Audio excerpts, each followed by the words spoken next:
आज 22 मे 2016 रविवार। आपल्या आसपास बघण्यासारख्या खूप काही नवनवीन गोष्टी आहेत, ज्यांच्याकडे आतापर्यंत आपलं लक्षच गेलं नव्हतं। हे लक्षात आल्यापासून हल्ली मी सारखी अंजू मावशीच्या बागेत जाऊन बसते। बागेतला नळ सोडून पाईपने सर्व झाडांना पाणी घालते। पक्ष्यांच्या पाणी प्यायच्या भांड्यात रोज ताजं पाणी घालते।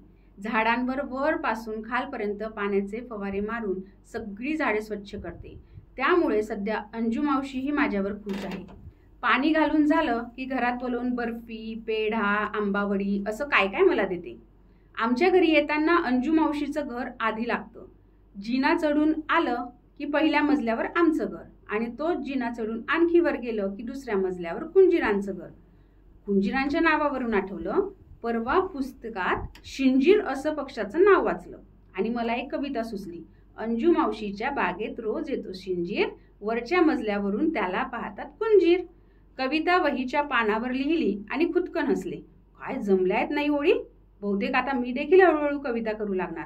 आमची आई लिहिते ना कविता, फार हुशार आहे ती असं बाबा कधी कधी म्हणतो, आणि अगं इतकं सिरियसली घेऊ नको, मी गमतीने म्हटलं असं नंतर तिला सांगतो। बिचारी आई।